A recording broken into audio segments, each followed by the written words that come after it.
What's going on, guys? It's J-Ho bringing you a brand new video, and today we got some more Destiny 2 update information. So today Bungie's blog post had some interesting stuff. Yesterday they also made a special post of a development roadmap, and it gave us a lot of things to look forward to in terms of upcoming updates from now all the way into season 3, which should begin around May sometime. I did make a video about all my thoughts on the development roadmap in my previous video, so if you guys missed that and you want to check it out, I'll leave a link to that in the description below. But anyways, let's get into some of the news from today's Bungie blog post. So first of all, there's a lot of great things. I'm really excited. Bungie's doing the best that they can to listen to all of our feedback and make the game as good as we want it to become and reach its potential that we know it can reach. So there's a lot of great things in here. I think this is a good step forward, so let's get straight into it. So besides the development roadmap, they also talk about an upcoming Sandbox update. So I'm guessing this is going to occur sometime during the March 27 update that was mentioned in the roadmap from the previous day. So a lot of this stuff is going to better improve the game in my opinion, and I think it's going to make Crucible a lot more fun to play for people that don't enjoy it currently. So they're going with the Go Fast update is what they're referencing for this next upcoming Sandbox update. And there's a lot of good stuff in here, so let's get straight into some of the highlights of it. So first of all, the reason why it's all about going faster in this update is because they're increasing everything to make it more fast-paced in terms of the gameplay and all that stuff. So I think that's a really good step. First of all, they're buffing a lot of the jumps, the glides, mobility stats are being buffed. Even just running speed regularly is going to be buffed. Even movement while you're in those roaming supers is going to be quicker. Supers are recharging faster for everyone as well, so you're going to get supers more often when you play games. They're also buffing several weapon archetypes, including hand cannons, pulse rifles, sniper rifles, and shotguns, and even more. So pretty interesting stuff. Buffing a lot of different weapons as well as specific perks across the board as well. Their key goal here is to make shotguns, snipers, and fusion rifles more prevalent in the game. And I think that's a big step because those three weapons were originally in the special weapon slot back in Destiny 1.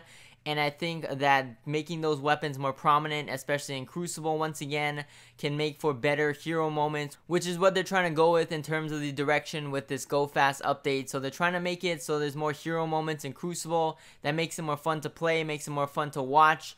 It's more fun to watch someone clutch up around in like trials if you're playing Countdown, if you're playing Survival or whatever you're playing.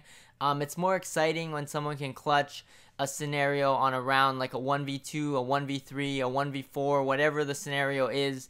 It's more exciting to play and watch at the same time from a player's perspective. So I think that's really good that they're increasing the pace of the game. That's definitely going to make it more exciting and more fun in general. Another thing that they're trying to do is make power ammo more prevalent in the game as well. Right now it's not as common and it's less scarce because they only drop every so often, and only 1 or 2 bricks drop. So only 1 or 2 players in the whole match has access to power ammo every time it drops. And making it respawn more quickly means more power ammo, and more power ammo means more of those clutch moments as well, because those clutch moments come from those one-shot weapons. That's how you're able to clutch up rounds.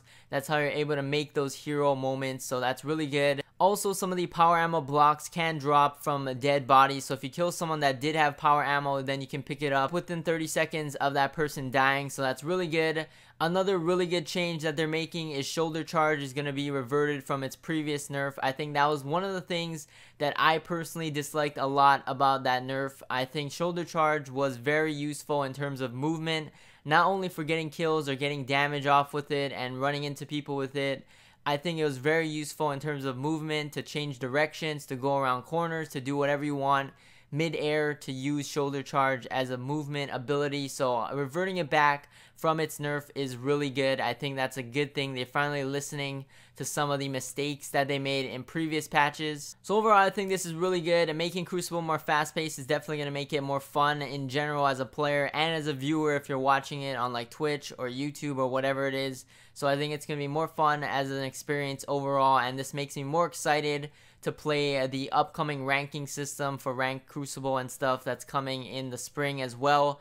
So if they get this right and they get all these sandbox changes really good, then it's going to be more exciting to play ranked Crucible and see more competitive Crucible for Destiny 2 as well. And then one more thing I want to mention is something they put at the bottom of the Sandbox Update post, and it talks about Destiny 2's weapon slot system and how all the different weapon types in Destiny fit into the game. So I think that's something a lot of people are discussing. A lot of people wanted to revert back to the previous Destiny 1 weapon system where we had primary, special, and heavy. And I still think that's going to be a good benefit to the game, even with these more fast-paced changes as well. So they are focusing on fusion rifles, snipers, and shotguns right now. Hopefully they do end up putting that back in a different slot from the power weapons. Not only for Crucible, but I think it's going to benefit PvE as well, just because in endgame PvE content, using your sniper was a staple in like raids and stuff like that in Destiny 1. And it allowed you to deal a lot of damage on bosses, also shotguns and fusion rifles and stuff like that were in the special slot in Destiny 1.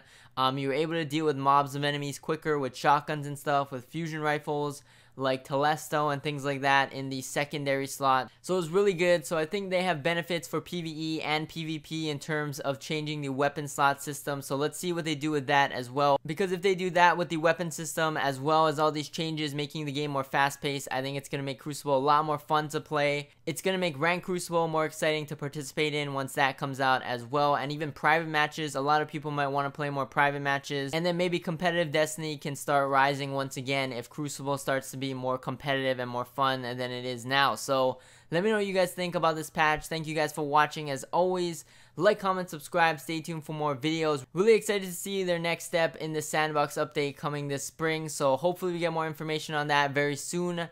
Thank you guys once again, and I'll catch you guys in the next one. Peace!